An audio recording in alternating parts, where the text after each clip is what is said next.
Bismillahirrahmanirrahim. Assalamualaikum warahmatullahi wabarakatuh.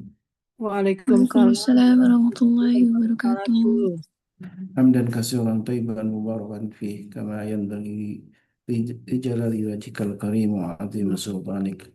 Asyhadu an la ilaha illallah wahdahu la syarika lahu wa asyhadu anna Muhammadan abduhu wa rasuluhu alladzi balagha risalah wa adal amanah wa nasal ummah wa jahada fillahi haqqa jihadih.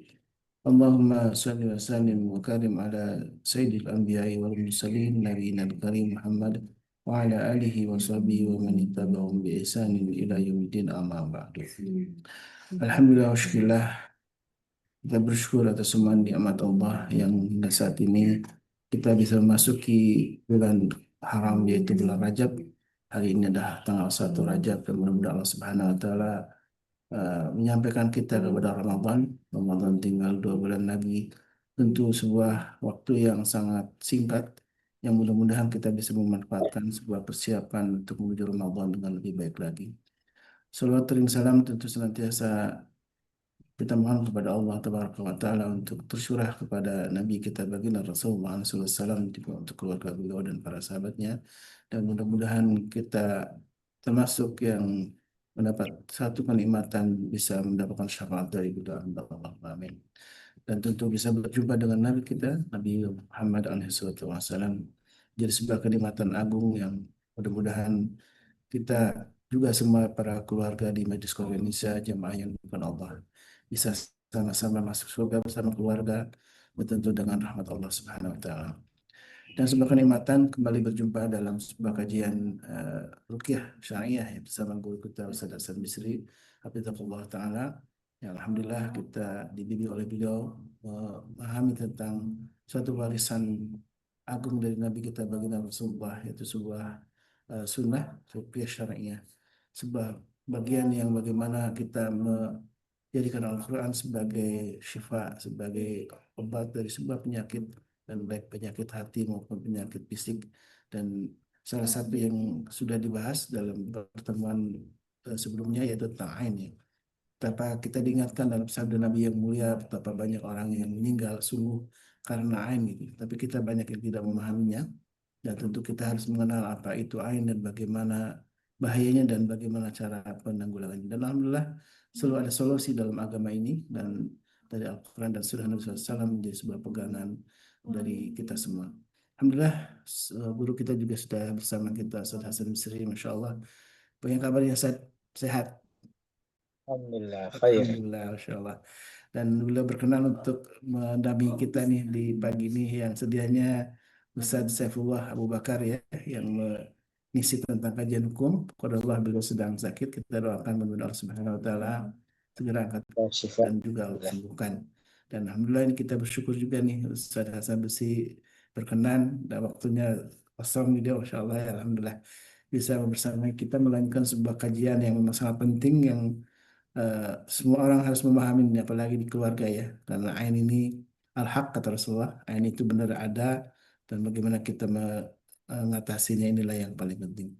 Baik, saat Fadlatul Masykur, mari siap jamaah yang dimuliakan Allah, kita siapkan diri kita untuk menerima hidayah ilmu eh, melalui lisan dari guru kita Ustaz Hasan Bisri. Fadlatul Masykur. Baik, syukran jazakallah khairan. Amin. Bismillahirrahmanirrahim. Assalamualaikum warahmatullahi wabarakatuh. Waalaikumsalam. Assalamualaikum warahmatullahi wabarakatuh. Waalaikumsalam warahmatullahi wabarakatuh. Wa bihi nasta'inu ala umurid dunya waddin. Wassalatu wassalamu ala asyrafil anbiya wal mursalin nabiyyina wa habibina Muhammadin wa ala alihi wa sahbihi ajma'in wa man tabi'ahu bi ihsanin la yaumiddin, amma ba'd. Ya ayyuhalladzina amanu taqullaha haqqa tuqatih wa la tamutunna illa wa antum muslimun.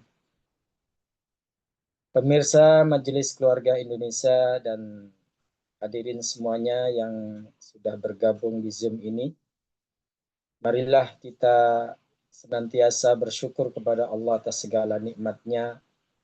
Semoga dengan syukur kita tersebut Allah semakin memperbanyak nikmat-nikmat-Nya kepada kita, dan semoga nikmat-nikmat yang diberikan oleh Allah menjadi suatu keberkahan dalam hidup kita, sehingga kita selalu dalam lindungan Allah Subhanahu wa taala dan selalu dalam berupaya untuk meningkatkan takwa kita kepada Allah Subhanahu wa taala. Amin ya rabbal alamin. Kedua kalinya, marilah kita haturkan salat dan salam pada Nabi kita Muhammad sallallahu alaihi wasallam. Jamaah sekalian, ini merupakan sesi ketiga dari tema kita, yaitu tentang bahaya ain dan solusinya.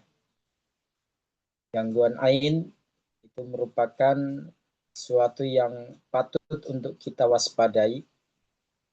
Bahkan itu bagian dari objek yang mana kita diperintahkan oleh Rasulullah SAW untuk selalu berlindung dari keganasannya, sebagaimana dalam hadis riwayat Imam Bukhari dan Muslim ada doa terkait hal itu, yaitu a'udzu bikalimatillahi tammati min kulli syaitanin wa hammah wa min kulli ainin lammah.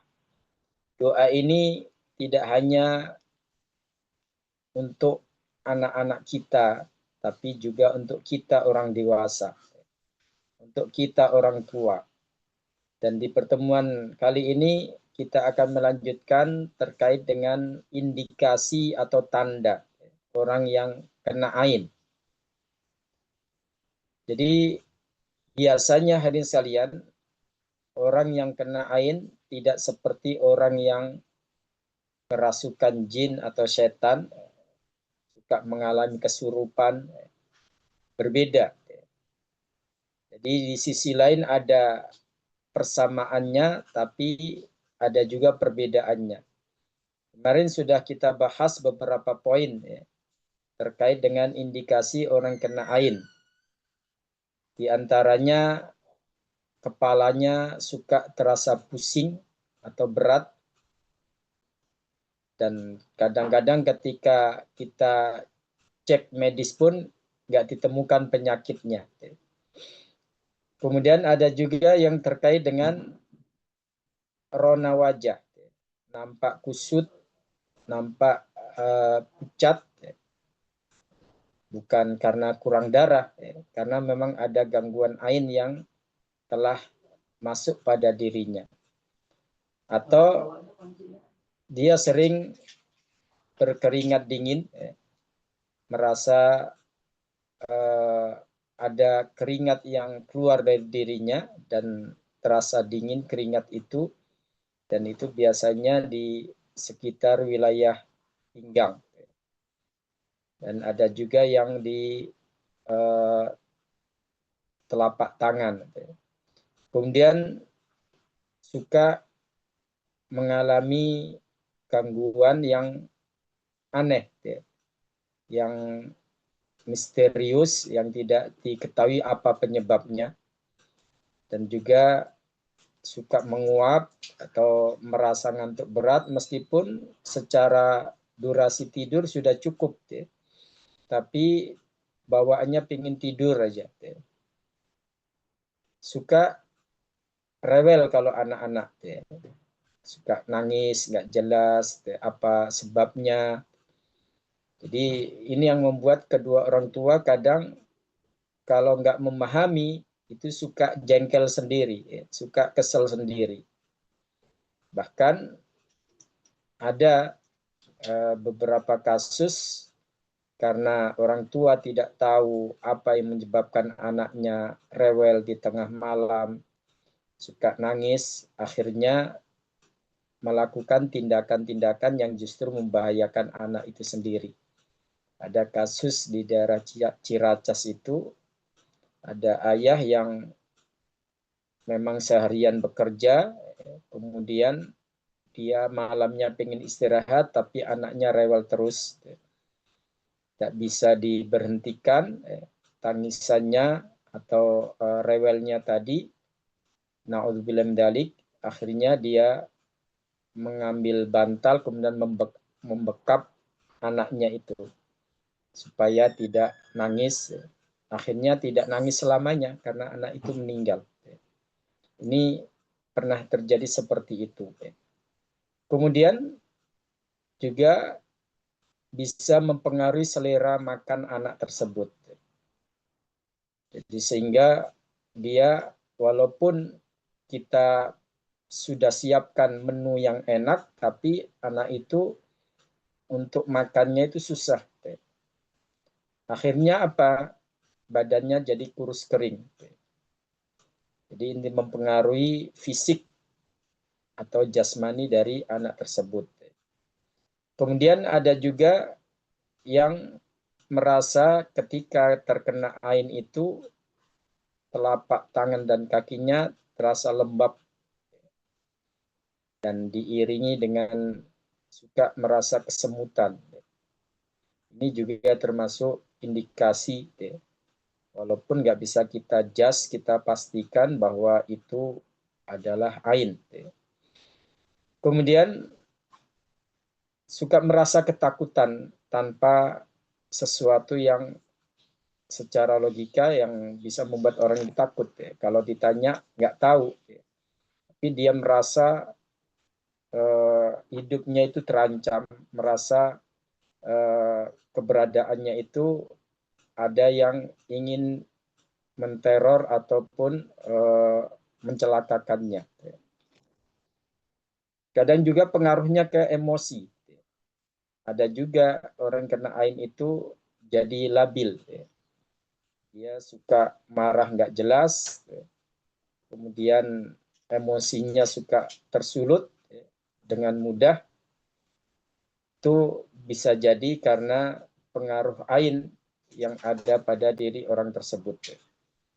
Ada juga yang pengaruhnya di bagian dada, terasa sesak, terasa berat, meskipun tidak ada penyakit yang dia rasakan, tapi biasanya di waktu-waktu tertentu, entah itu menjelang maghrib atau di tengah malam atau menjelang subuh, itu terasa kayak ada serangan yang membuat dadanya itu nyesak, bahkan ada yang susah untuk bernafas, seperti orang yang kena penyakit jantung. Kemudian ada juga yang merasakan kayak ada hawa panas di daerah pinggang dan di antara pundak. Sebagian ulama mengatakan bahwa ini serangan ain yang cukup berat kalau sudah merasa seperti itu.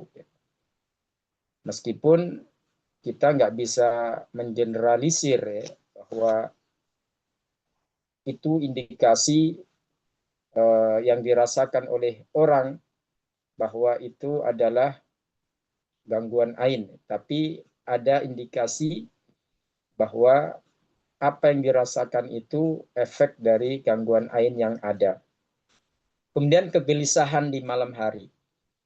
Kadang bukannya dia manusia yang full masalah atau banyak masalah, meskipun tidak ada masalah yang menghinggapi pikirannya, dia merasa ada kegelisahan, ketidaktenangan. Akhirnya tidurnya pun tidak nyenyak. Lalu yang terakhir itu terkadang orang tersebut mengalami mimpi-mimpi buruk, terutama melihat binatang-binatang yang buas atau yang berbisa. Yang akhirnya membuat orang itu pun tidak tenang dalam tidurnya, tidak nyenyak, dan itu sangat mempengaruhi kesehatannya dan juga pikirannya. Nah, hadirin sekalian, indikasi-indikasi ini biasanya kita cross-check, apakah itu ain atau bukan, dengan melakukan terapi ruqyah. Nah, kalau kita berbicara tentang solusi gangguan ain yang ada, kita bisa mengambil pelajaran dari peristiwa yang pernah dialami oleh sahabat Sahal bin Hunayf di zaman Rasulullah SAW. Kemarin sudah kita ceritakan bagaimana Sahal bin Hunayf radhiyallahu an mengalami gangguan yang mendadak, ya, tiba-tiba dia jatuh, nggak bisa bangun, ya. Dan ketika hal itu disampaikan ke Rasulullah SAW, ternyata Rasulullah justru bertanya kepada para sahabat yang memberitahu tadi, apakah ada orang yang kalian curigai, ya, sebagai penyebabnya. Jadi, ikhwas kalian, kalau memang ada hal-hal seperti itu kita rasakan, dan kita mencurigai seseorang dalam artian nggak ada orang lain yang saat itu bersama kita, lalu kok kita mengalami hal seperti itu, maka bisa jadi orang itulah sebagai penyebab ainnya. Tapi kalau kita ketemu dengan orang banyak, ya nggak mungkin kemudian menuduh mereka satu persatu atau menanyai mereka satu persatu.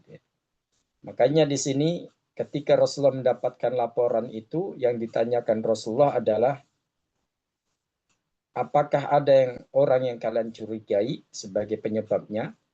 Dan mereka sepakat bahwa penyebabnya adalah Amir bin Rabi'ah. Karena saat itu Sahal bin Hunayf tidak bersama orang lain kecuali bersama Amir. Nah, ini kan jelas kalau seperti itu. Sedangkan kalau kita di khalayak ramai atau ketemu banyak orang, kita tidak bisa memastikan siapa pelakunya. Kemudian yang kedua, kalau memang sudah ada pelakunya, orang itu kita minta untuk mandi atau berwudu. Lalu air mandinya kita tampung atau kita siapkan wadah besar supaya ketika dia mandi airnya tidak langsung ke ubin atau ke tanah, tapi tertampung di bak tersebut. Kalau memang tidak memungkinkan mandi, cukup berwudu dan tetap air wudunya kita tampung di situ. Setelah itu baru kita bawa air mandinya tersebut atau air wudunya, kemudian kita guyurkan kepada orang tersebut. Kalau bisa orang itu tidak tahu atau tidak melihat apa yang kita lakukan. Jadi kita guyurkan dari belakang. Itu menurut penjelasan beberapa ulama, yang efektif adalah ketika air itu kita guyurkan secara tiba-tiba. Kita siramkan, lalu setelah itu kita perintahkan dia atau kita lakukan untuk memandikan orang tersebut. Dan jangan lupa kita bantu dengan berdoa. Semuanya itu yang bisa menyembuhkan hanyalah Allah Subhanahu wa Ta'ala. Air itu sebagai perantara saja, sebagai media, dan penyembuhnya adalah Allah Subhanahu wa Ta'ala. Sehingga hadirin sekalian, kalau memang kita susah untuk men-tracing ataupun mencari siapa yang sebagai pelakunya, maka kita gunakan yaitu dengan cara ruqyah syariah. Jadi ada dua hal di sini. Kalau memang jelas pelakunya, kita gunakan air mandi atau air bekas wudhu dia, itu untuk kita siramkan kepada si korban. Tapi kalau tidak diketahui siapa pelakunya, maka cukup dengan melakukan terapi ruqyah syariah. Meskipun menurut pengalaman hal ini tidak bisa sekaligus, artinya butuh terapi ketika kita menghadapi orang yang terkena ain ini. Tidak hanya sekali ruqyah, tapi kita lakukan beberapa kali. Nah, di dalam hadis riwayat Imam Tirmidzi, Rasulullah pernah bersabda, al-ainu haq, bahwa ain itu benar adanya. Walau kana syai'un sabiqal qadar la sabaqathul ain. Kalau ada sesuatu yang bisa mendali takdir, maka ain itulah yang mendali takdir. Wa idas tughsiltum faghsilu. Kalau kalian sudah mandi, maka mandikanlah orang tersebut dengan air bekas mandi tersebut. Artinya di sini Rasulullah SAW memberikan solusi bagi mereka yang kena ain dan pelakunya atau orangnya yang melakukan ain itu memang sudah jelas dialah sebagai pelakunya, atau ada pengakuan dari orang yang bersangkutan bahwa dialah yang melemparkan ain itu. Kalau memang dia tidak ada maksud jahat pada si korban, tentu dia akan sukarela untuk melakukan seperti yang diperintahkan Rasulullah, yaitu mandi atau wudhu. Nah, masalahnya kalau memang dia ada kesengajaan, dia ngaku tapi memang sengaja untuk mencelakainya, apakah boleh dipaksa untuk dimandikan ataupun diwudukan agar air bekasnya itu bisa disiramkan pada si korban? Ada pendapat beberapa ulama bahwa di situ dibolehkan untuk memaksa dia kalau memang dia sebagai pelakunya, memaksa dia untuk mandi lalu airnya kemudian digunakan untuk menyiram si korban. Tapi kalau memang tidak memungkinkan, dia dipaksa juga nggak bisa atau nggak mau, maka dengan ruqyah itulah solusinya. Nah, di sini hadirin sekalian, ada pembahasan tentang fikih terkait dengan orang yang melempar ain ini. Kalau memang dia tidak sengaja atau karena tidak tahu pengaruh ain itu, ya kewajiban kita adalah memberitahu. Tapi kalau dia sengaja melakukan itu dan dia tahu, bahkan dia sengaja dalam artian ingin mencelakakan, ada niatan untuk mencelakakan orang tersebut. Kalau memang si korbannya meninggal, ya dia kena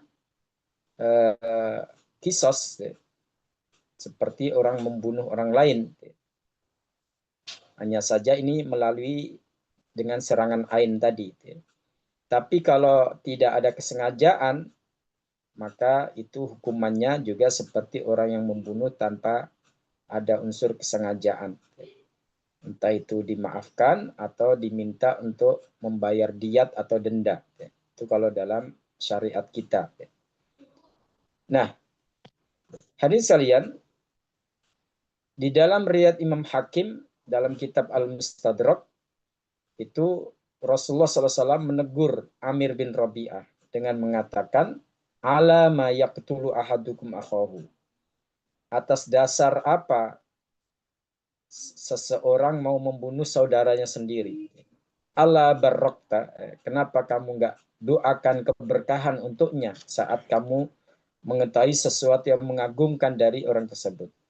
Innal aina haq, kata Rasulullah. Sesungguhnya ain itu benar adanya. Tawaddo' lahu. Nah, kalau di hadis yang tadi, Imam Tirmidzi, Rasulullah menyuruh untuk mandi. Sedangkan di riwayat Imam Hakim ini, itu disuruh berwudu. Artinya, kalau tidak bisa melakukan dengan mandi tadi, maka berwudu sudah mewakili, itu sudah cukup. Kemudian Bunda Aisyah radhiallahu anha dalam hadis riwayat Imam Abu Dawud belum menyampaikan bahwa kana yu'marul a'in fayatawaddau thumma yaqtasilu minhul ma'in. Rasulullah pernah menyuruh orang yang melemparkan ain pada saudaranya, pada orang lain, dia disuruh oleh Rasulullah untuk berwudu. Jadi orang yang telah melakukan ain tadi diperintahkan oleh Rasulullah untuk berwudu. Dan dari sini ada ulama yang menyimpulkan berarti di sini yang punya wewenang atau kekuasaan punya hak untuk memaksa orang itu untuk mandi atau berwudu. Saat itu Rasulullah yang punya otoritas, punya wewenang, sehingga Rasulullah menyuruh orang tersebut untuk berwudu, kemudian airnya ditampung, air wudhunya tadi, lalu disiramkan kepada orang yang terkena ain atau si korban. Ada juga riwayat dari Imam Tabrani yang disahihkan oleh Imam Al-Haythami. Di sini sebutkan fa'amarahu fahasa minhu hasawat. Jadi Rasulullah memerintahkan dia untuk berwudu, lalu airnya itu diminumkan kepada si korban dengan beberapa tegukan. Faqama faraha ma'ar rakbi. Kemudian orang itu pun sembuh. Jadi ada yang digunakan untuk diminum, ada yang digunakan untuk memandikan orang yang kena gangguan ain atau si korban. Dan ada juga doa-doa yang diajarkan oleh Rasulullah SAW. Seperti saya sampaikan tadi, tidak hanya sekedar menyiram, tapi berdoa. Diiringi dengan doa, memohon kepada Allah. Sebagaimana Imam Ahmad meriwayatkan, ada doa yang dilantunkan Rasulullah saat itu, yaitu Allahumma adhib anhu bardaha wa harraha wa wasobaha. Jadi kalau diartikan, ya Allah, hilangkanlah dari orang ini, orang yang kena ain, rasa panasnya, rasa dinginnya, dan rasa capeknya atau lelahnya. Allahumma adhib anhu harroha, panasnya, wa bardaha, dan rasa dinginnya, wa wasobaha, dan rasa lelahnya atau capeknya. Sehingga tidak berdaya untuk melakukan aktivitas. Dan ini adalah bagian dari doa yang pernah diajarkan Rasulullah bagi orang yang terkena gangguan ain dan kita ingin menerapinya atau berusaha untuk mengobatinya. Jamaah sekalian, kenapa menggunakan air? Yang pertama, di surat Al-Anbiya ayat 30, Allah telah menegaskan, A'udzubillahi minasyaitonirrajim, wa ja'alna minal ma'i kulla syai'in hayyin afala yu'minun. Dan dari air kami jadikan segala sesuatu yang hidup. Maka mengapakah mereka tidak juga percaya atau beriman? Artinya di sini orang yang kena gangguan tadi supaya bisa segar kembali, bisa pulih kembali, itu diguyur dengan air tadi. Dan airnya pun air bekas mandi orang yang melemparkan ain tadi. Artinya di sini ketika orang itu mengalami gangguan atau ketidakberdayaan akibat serangan ain, maka dengan air itu kita berharap Allah memulihkan kondisinya dan membuat dia seperti tumbuh lagi dan bisa melakukan aktivitas seperti orang-orang pada umumnya. Di dalam hadis riwayat Imam Nasa'i, Rasulullah bersabda, "Mudduhu minal ma' fa innahu la yazidu illa thayyiba." Bantulah dia dengan menyiram air karena itu akan menambah kebaikannya, akan membuatnya lebih baik. Itu sabda Rasulullah SAW. Imam Ibnu Qayyim Al-Jauziyah rahimahullah, beliau menyampaikan bahwa di dalam kitab Tibbun Nabawi halaman 127, anna ghuslaha minal ma yutfi'u tilkan nariyah. Jadi ain itu ibarat virus yang panas yang berasal dari setan tadi. Ketika sudah terlempar ke seseorang, maka dipadamkan dengan air. Jadi efek dari unsur panasnya tadi dipadamkan dengan air yang disiramkan kepada orang tersebut. Kemudian, ikhwas sekalian, ada seorang peruqyah yang cukup terkenal di Arab Saudi, namanya Syekh Abdullah bin Muhammad As-Sadhan, hafizahullah. Beliau pernah berkata terkait dengan kenapa harus disiram air bekas wudu atau bekas mandinya orang yang melemparkan ain pada si kurban. Kata beliau, setiap manusia itu punya bau keringat yang khas, yang tidak sama satu sama lain. Dan anjing-anjing yang terlatih itu bisa membedakan ini keringat siapa, karena satu sama lain ternyata berbeda. Kitanya saja yang nggak peka ataupun nggak ada fasilitas untuk membedakan itu ya. Tapi dalam dunia kriminal ternyata ada perbedaan antar satu orang dengan orang lain terkait bau keringat tadi. Dan disinilah makhluk Allah yaitu anjing itu punya daya cium yang luar biasa sehingga dia tahu benda tadi sudah dipegang oleh siapa atau kena keringat siapa, ya. Sehingga dia bisa mengetahui siapa pelakunya atau pemilik dari benda tersebut. Begitu pula setan. Setan sebagai penyebab ain atau biang kerok ain, dia tahu bau keringat seseorang. Ya. Nah, ketika orang tersebut sudah dimandikan atau diwudukan tadi, lalu disiramkan ke si korban, maka setan menyadari bahwa orang tersebut ternyata nggak ada niatan jahat pada si korban tadi. Dia cuma nggak mendoakan sehingga ada celah bagi setan untuk bermain. Artinya ketika keringat orang tersebut nyampe ke badan si korban, itu sebagai kayak antivirusnya.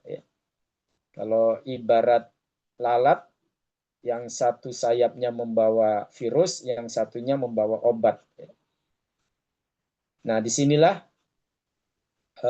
orang tersebut ketika kena air bilasan dari mandi atau wudhunya si pelaku ain, itu seperti obat bagi si korban tadi. Sehingga pengaruh setan pun hilang dari dirinya. Kemudian Imam Ibnu Hajar Al-Asqalani rahimahullah dalam kitab Fathul Bari, beliau menegaskan bahwa annal a'ina idza urifa yuqda alaihi bil iktisal. Bahwa orang yang melemparkan ain, kalau memang diketahui pelakunya, maka dia diperintahkan untuk mandi. Wa annal iktisala minan nasrahatin nafi'ah. Jadi bekas air orang tersebut itu sangat mujarab untuk mengobati si korban. Wa annal aina takunu ma'al ijab walau bighairi hasad. Meskipun terkadang ain itu terjadi karena kekaguman, bukan karena kedengkian. Walau minar rajulil muhib wa minar rajul soleh. Bahkan itu bisa terjadi dari orang yang soleh atau orang yang mencintai korban tersebut. Artinya nggak selalu ain itu karena ada unsur niat jahat untuk mencelakakan orang tersebut. Ada juga nggak ada niatan jahat sama sekali, tapi dia lupa mendoakan, kemudian setan memanfaatkan celah tersebut untuk mengganggu si korban tadi. Wa annal ladzi yujibu syai' yang bagi ayyubadira ila du'a lilladzi yujibu bil barakah. Makanya orang yang mengagumi sesuatu pada saudaranya, maka dia diperintahkan untuk segera mengiringi dengan doa. Jadi jangan lupa untuk mendoakannya. Wa yakunu dzalika ruqyatan minhu. Itu akan menjadi ruqyah. Istilahnya akan membuat orang itu terjaga dari gangguan setan dalam artian sebagai penyebab ain tadi. Jadi supaya ain itu nggak menimbulkan sesuatu yang membahayakan pada orang yang dilihat, maka doa itulah sebagai penawarnya. Ini penjelasan dari Imam Ibnu Hajar Al-Asqalani.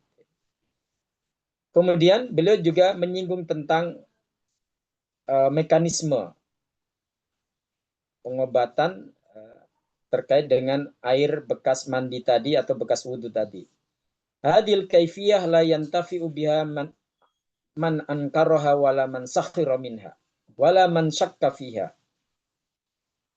Jadi kata beliau, menyiram orang yang kena ain dengan bekas mandi pelempar ain atau bekas wudhunya, ini tidak akan berpengaruh kalau orang tersebut tidak percaya, tidak yakin, atau bahkan melecehkan, atau kalau bahasa orang sekarang nyinyirin, mana bisa dengan cara seperti itu. Kalau ada keyakinan seperti itu, maka air bekas mandi atau bekas wudhu tadi nggak akan berpengaruh. Makanya di sini kita perlu memahami hal ini supaya mindset kita itu menjadi mindset yang benar berdasarkan ilmu yang ada, atau berdasarkan dalil yang ada. Jadi di sini cara menyiram ini dengan istilahnya terapi dengan menyiram ini itu tidak akan berefek secara signifikan kalau yang bersangkutan itu tidak percaya, kemudian bahkan melecehkan atau menganggap itu suatu yang tidak benar, atau ragu, wala man syakka fiha, ragu, dia tidak yakin, au fa'ala mujarriban ghairu mutakidin, atau dia pingin coba-coba aja, coba deh kamu mandi, barangkali itu nanti manfaat. Nggak bisa, manfaatnya kata Imam Hajar akan berbeda dengan mereka yang meyakini, karena ini sebagai terapi yang telah diberitahukan oleh Rasulullah SAW. Jadi dari hal ini hadis kalian, tidak ada salahnya ketika anggota keluarga kita ada yang mengalami gangguan yang aneh atau penyakit yang kadang-kadang nggak ditemukan secara medis walaupun sudah diperiksa lab, kita melakukan seperti yang dilakukan oleh Amir bin Rabi'ah. Kalau yang sakit itu anak, bisa jadi itu ada ain dari orang tuanya, bukan karena dengki atau iri, tapi karena kekaguman. Ada sesuatu yang terjadi pada anak tersebut yang membuat orang tuanya sangat takjub, lalu tidak mendoakannya. Sehingga di situ ada kesempatan bagi setan untuk mengganggunya. Atau suami istri. Makanya kenapa Rasulullah SAW terkadang mandi bareng dengan istrinya. Karena di antaranya bisa jadi ada ain-ain yang mempengaruhi hubungan suami istri tadi. Dengan mandi itu, kan itu bersama mandinya. Kadang Rasulullah dalam hadis sebutkan mengambil air di gayung kemudian menyiramkan ke Aisyah. Begitu pula Aisyah menyiramkan ke Rasulullah SAW. Itu kan air bekas siraman masuk ke ember yang diciduk tadi, dan bercampur di situ antar satu keringat suami istri tadi, lalu diguyurkan atau disiramkan dengan berbarengan atau bergantian. Ini mengandung pelajaran bagi kita, supaya kehidupan kita dalam berumah tangga atau berkeluarga ini baik-baik saja. Di dalam hadis yang diriwayatkan oleh Imam Bukhari dan Muslim, sahabat Anas bin Malik radhiyallahu an belum menyampaikan rakhasa Rasulullah sallallahu alaihi wasallam fir ruqyati minal aini wal hummati wan namlah, bahwa Rasulullah memperbolehkan bagi orang yang kena ain untuk melakukan ruqyah, atau orang yang kena sakit demam atau gangguan untuk melakukan ruqyah.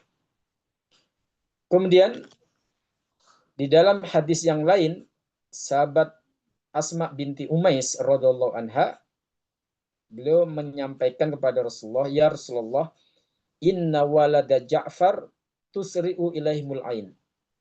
Rasulullah anaknya Ja'far bin Abi Thalib, yaitu suaminya, ya, itu terkena ain. Afa astarki lahum, apakah saya boleh minta ruqyah untuknya, ya, atau meruqyahnya.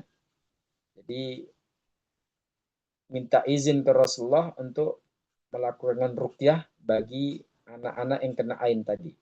Naam, kata Rasulullah. Boleh. Ya.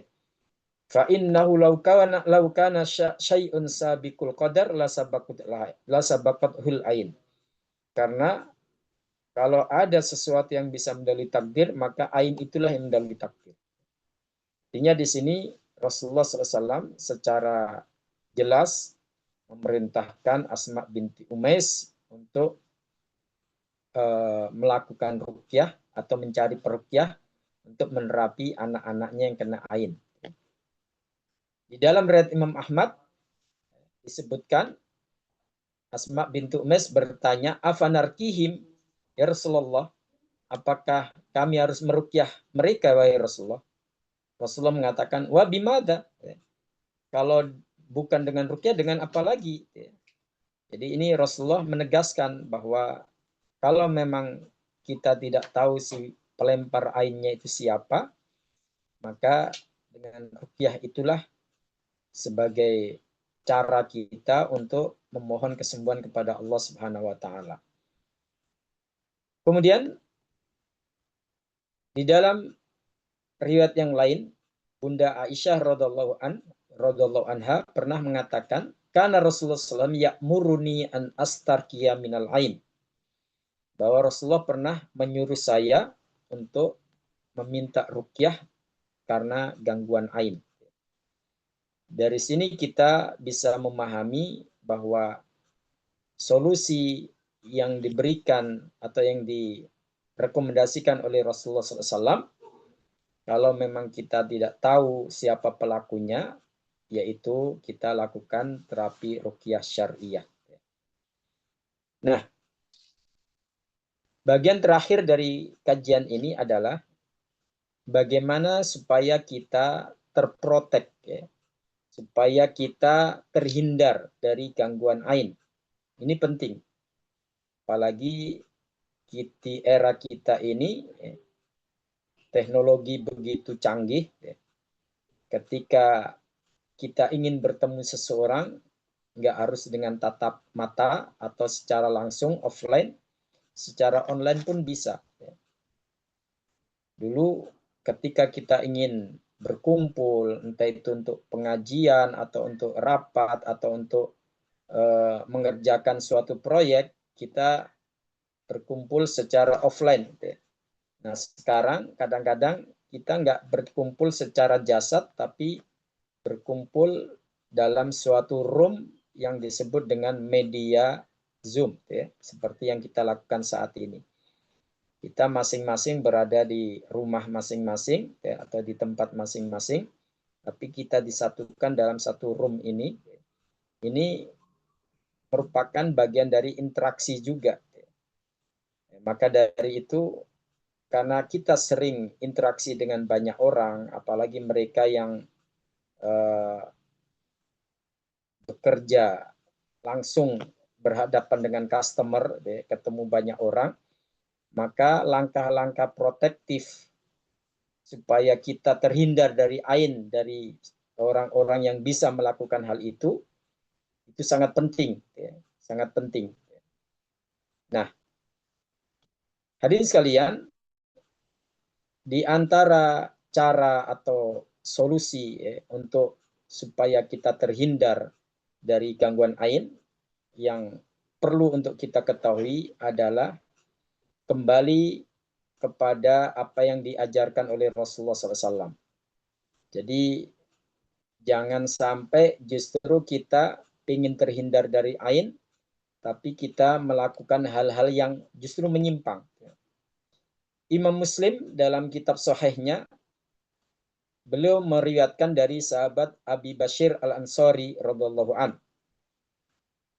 yang mana diceritakan annahu kana ma'a Rasulullah SAW fi ba'di asfarihi.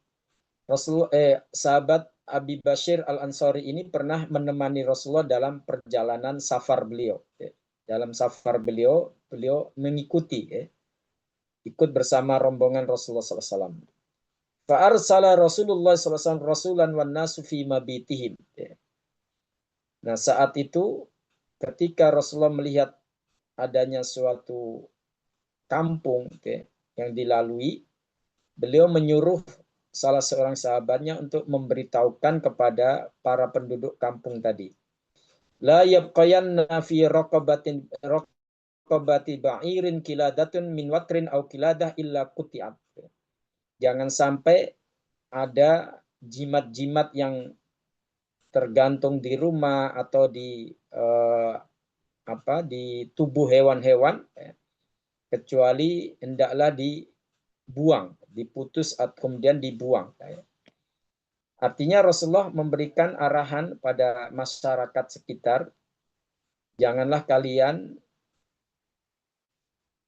ingin menghindar dari sesuatu yang membahayakan, tapi dengan memakai jimat. Makanya Imam Malik mengatakan aradhalika minal ain.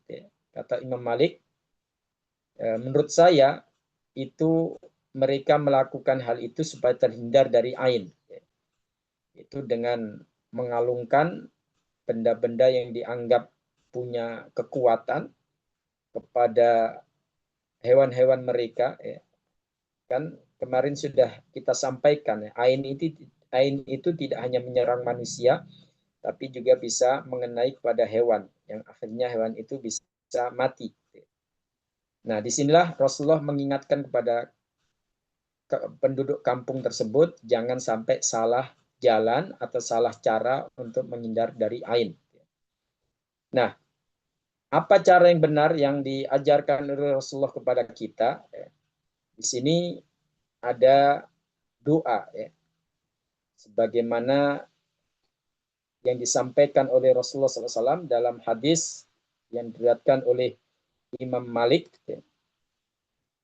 Rasulullah mengatakan, Ista'idhu billah fa innal aina haq. Berlindunglah kamu kepada Allah, karena ain itu benar adanya. Di doa seperti yang dilakukan Rasulullah untuk kedua cucunya, U'idhukuma bikalimatillahi tammati min kulli syaitanin wahamah wa min kulli ainin lamah.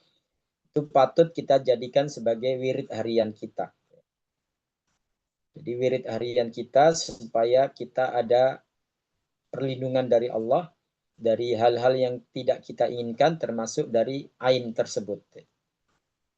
Jadi jangan ketika itu sudah terjadi kita baru aware, baru ngeh. Penting juga berarti doa perlindungan tersebut. Bahkan di dalam riwayat Imam Tirmidzi, Abu Sa'id Al-Khudri radhiyallahu an beliau menyampaikan, karena Rasulullah SAW yata'awwadu min ainil jan wa ainil insi. Rasulullah SAW beliau sering memohon perlindungan kepada Allah dari ainnya jin maupun ainnya manusia. Falamma nazalatil mu'awwidatan, tapi ketika telah turun surat Al-Mu'awwidatan, yaitu Al-Falaq An-Nas, Rasulullah lebih suka membaca surat tersebut.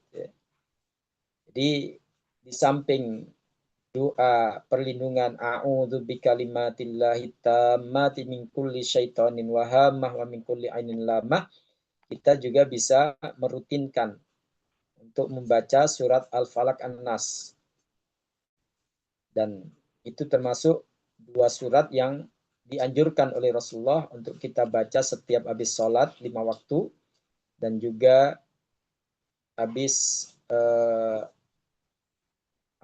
di waktu pagi dan sore, zikir pagi dan petang, dan juga ketika kita mau tidur.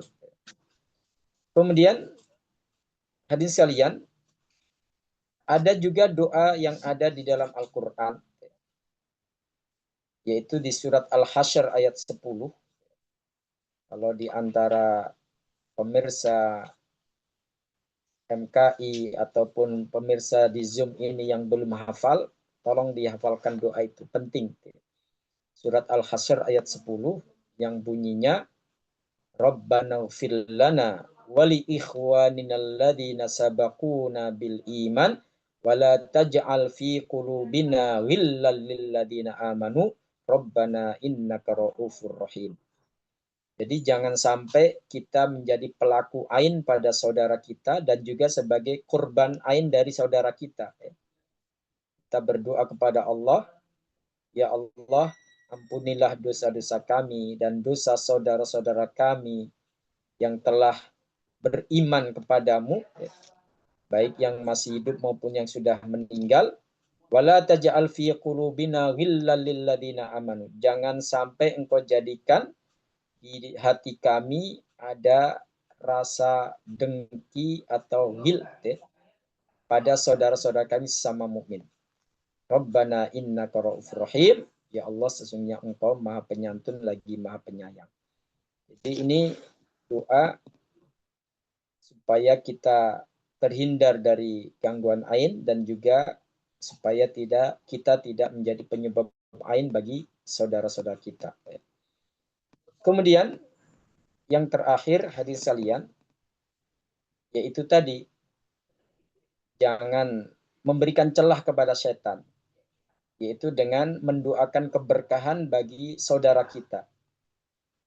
Jadi ketika kita melihat saudara kita dapat nikmat yang membuat kita dalam tanda kutip iri, ingin mendapatkan nikmat tersebut, atau kita takjub pada nikmat yang diberikan Allah kepada saudara kita, dia bisa beli rumah baru atau mobil baru, maka kita bisa mendoakan dia supaya bisa menutup celah setan agar saudara kita tersebut tidak mendapatkan efek atau akibat dari ain kita tadi.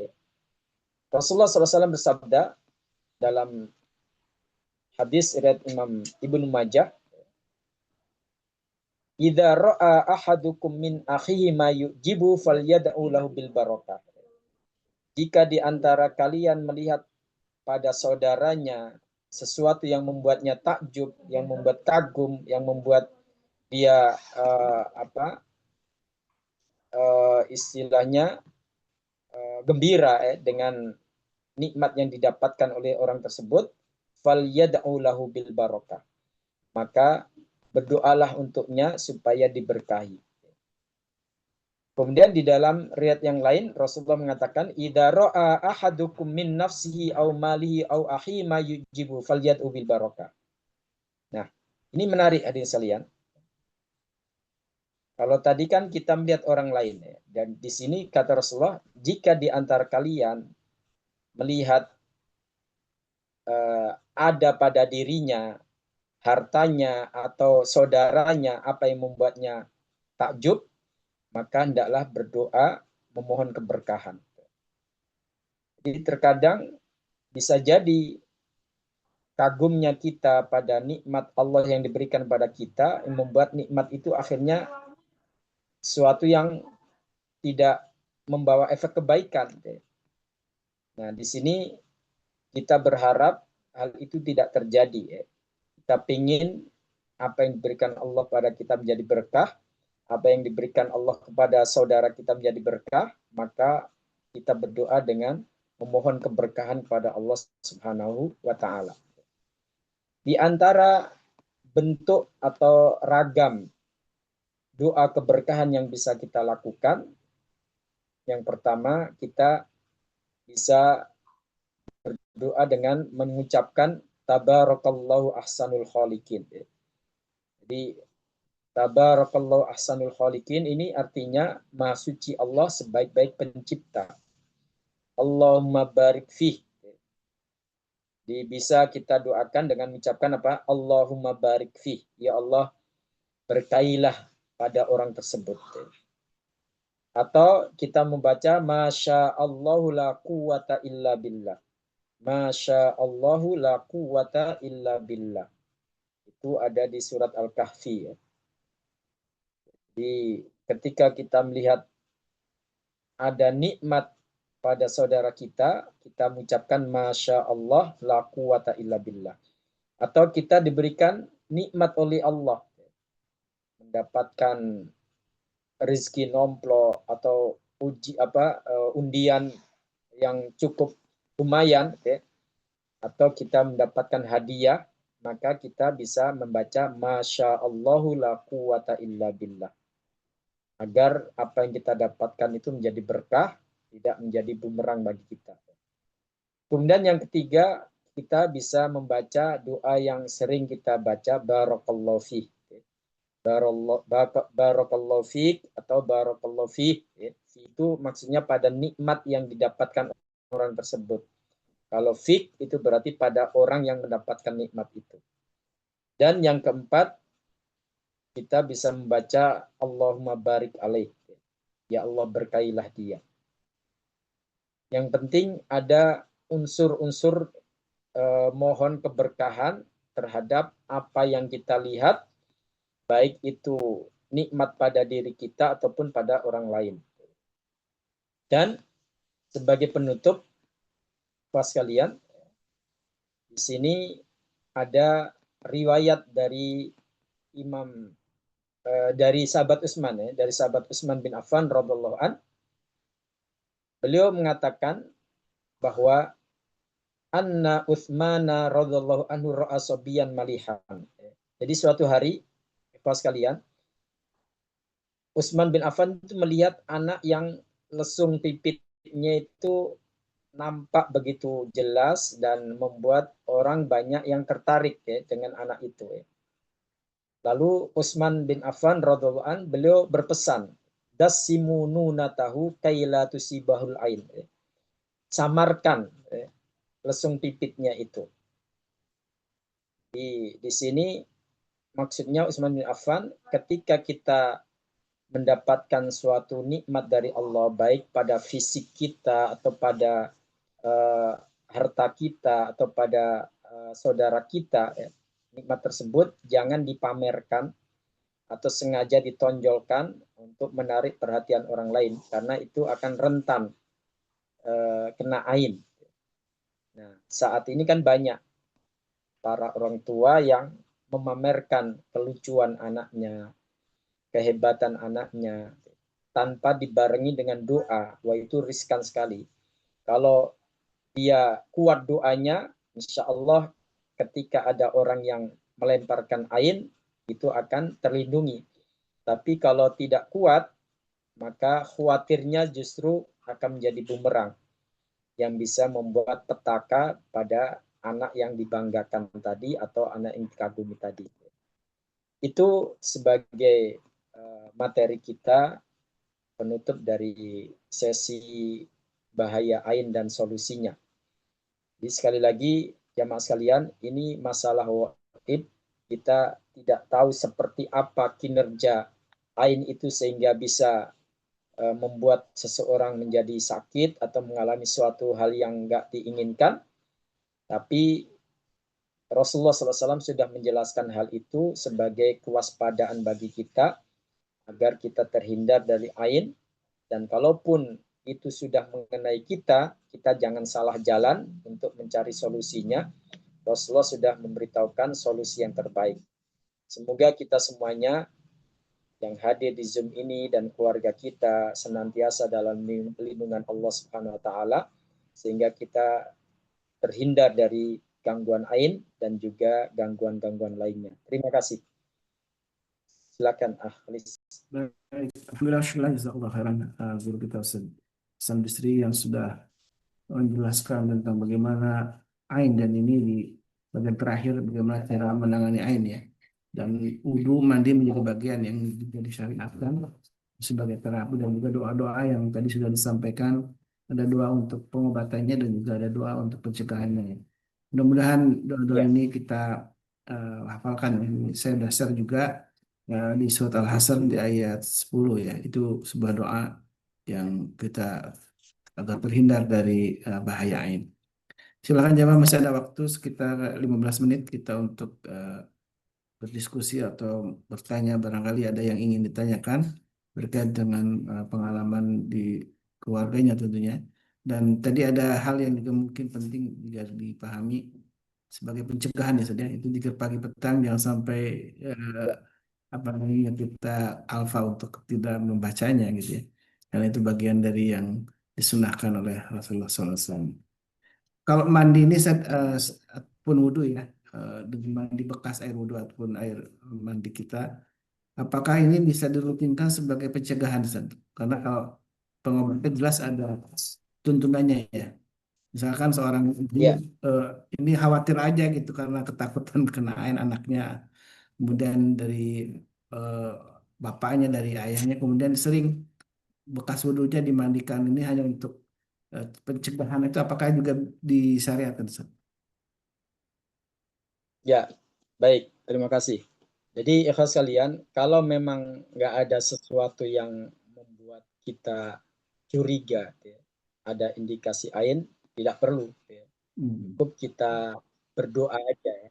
Kita doakan supaya anak kita selalu dalam lindungan Allah, dihindarkan dari ain seperti yang dilakukan Rasulullah untuk Hasan dan Husain.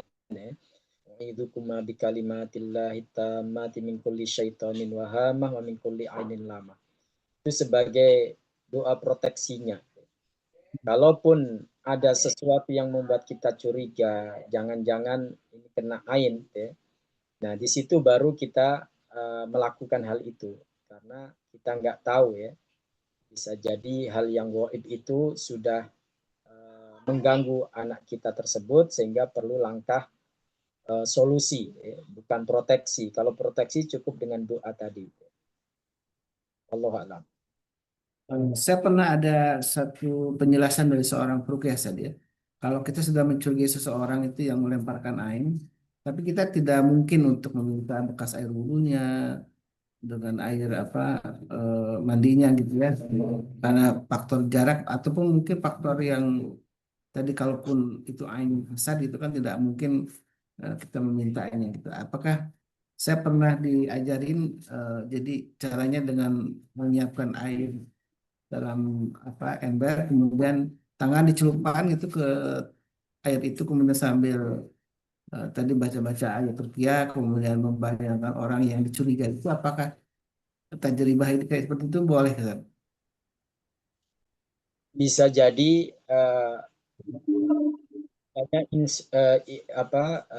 eksperimen itu bisa berpengaruh, karena tadi ya, bahwa sebetulnya yang menjadi unsur pokoknya bukan membayangkan orang tersebut ya, tapi doa kita yang kita panjatkan, zikir yang kita lantunkan itu.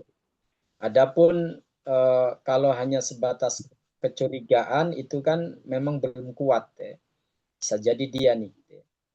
Tapi beda kalau memang kayak kasus yang menimpa Sa'al bin Hunayf tadi ya. Gak ada orang lain ya.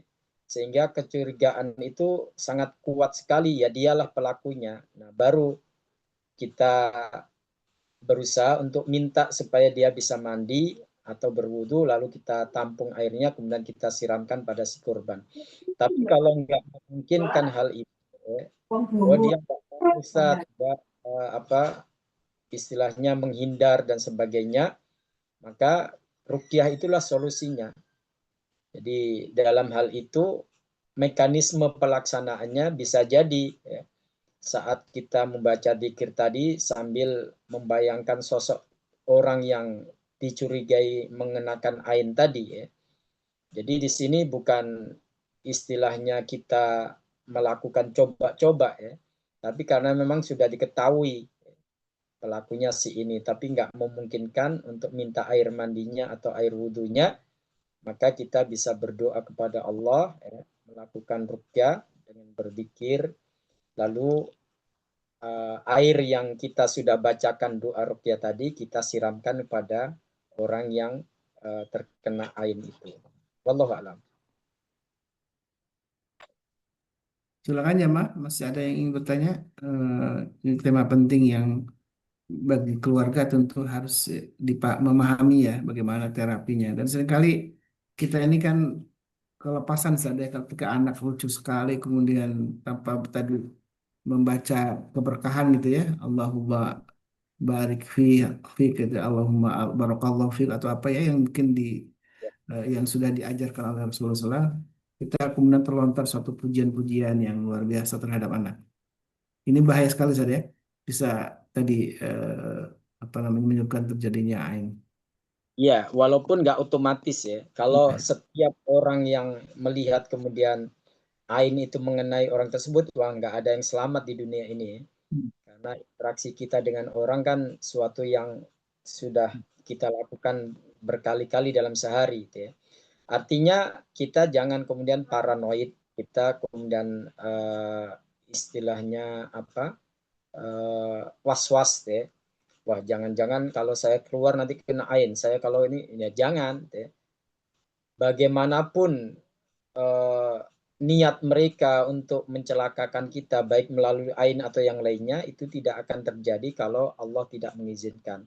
Nah, disinilah pentingnya dzikir protektif tadi. Sebelum hal itu terjadi, kita lakukan dzikir harian. Pentingnya dzikir harian di situ, karena kita tidak tahu saat interaksi dengan orang lain, apakah ada yang mengeluarkan ain atau tidak. Iya. Jangan kemudian kita jadi nggak mau keluar rumah, nggak mau interaksi dengan orang lain, salah. Ya.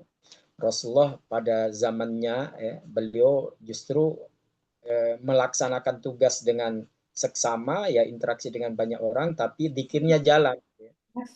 Jadi lakukan sebagai langkah perlindungan, memohon perlindungan pada Allah Subhanahu wa Ta'ala.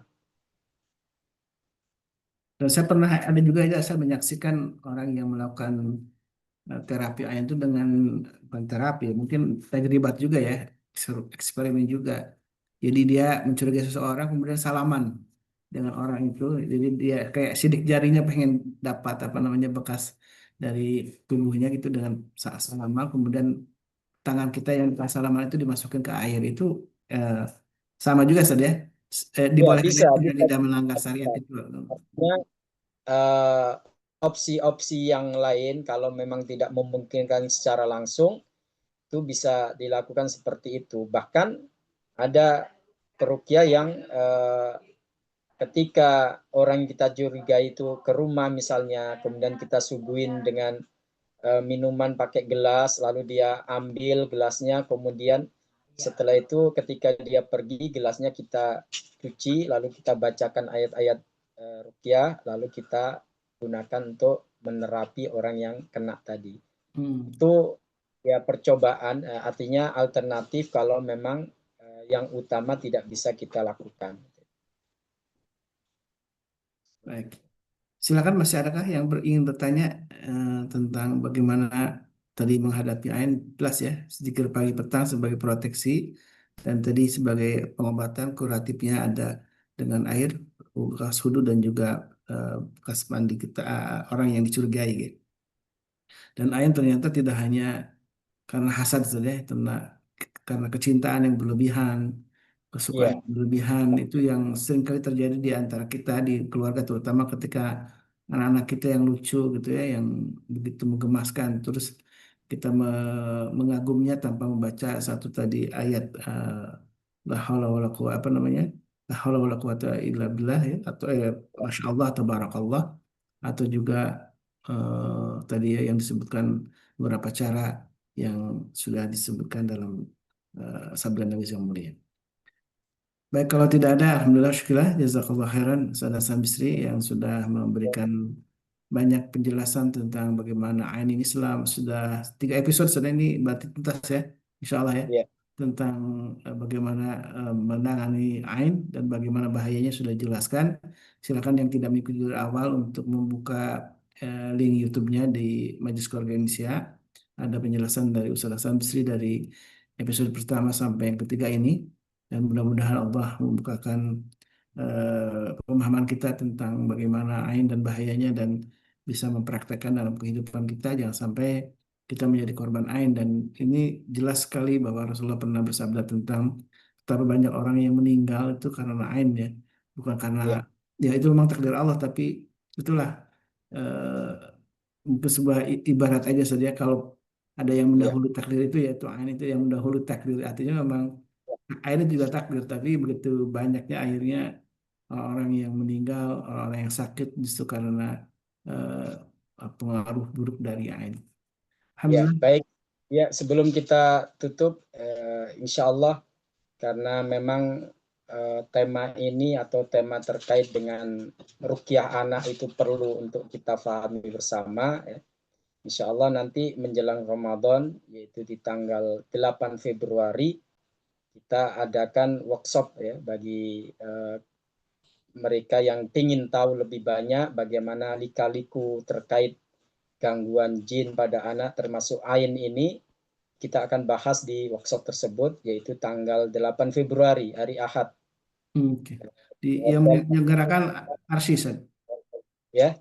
Yang menyelenggarakan ARSI. Ya, kita yang menyelenggarakan. Insya Allah nanti kita kirim flyernya atau pengumumannya ya. Baik. Terima kasih. Dan insya Allah Ustaz Hasan Bersih juga berkenan hadir di acara khitanan ini. Ya, silaturahim dan mungkin ada jamaah yang juga ingin berkonsultasi gitu ya. Mudah-mudahan bisa silaturahim juga dengan Ustaz Hasan Bisri. Kemudian mudah-mudahan ada waktunya juga untuk ya mungkin sharing-sharing apa yang ingin disampaikan oleh guru-guru kita kepada kita, nasihat-nasihat, dan juga dari Ustaz Hasbri mungkin praktek ruqyah juga yang bisa dilakukan ya di acara tanggal 25 Desember. Insya Allah mudah-mudahan Allah mudahkan semua hajat kita dan jadikan sebuah kebaikan, sebuah amal soleh yang terus mengalir pahalanya untuk kita dan juga keluarga kita. Dan untuk kita berharap apa yang kita lakukan ini menjadi amal-amal yang akan memperberat timbangan kita di akhirat kelak, dan sebuah amal soleh yang terus akan mengalir untuk kita dan keluarga kita. Salah satunya dengan kita ikut berbagi harta untuk kegiatan khitan gratis ini, karena insya Allah ini kita akan terus berkomitmen untuk berbagi ya kebaikan dalam bentuk pelayanan khitan gratis ini, dari mulai yang bentuknya rutin setiap bulan maupun yang alhamdulillah kita adakan lebih besar lagi di hari-hari libur biasanya, dan di tanggal 25 Desember ada hari libur dan anak-anak sedang libur sekolah, dan mudah-mudahan ini jadi punya kemanfaatan untuk umat ya.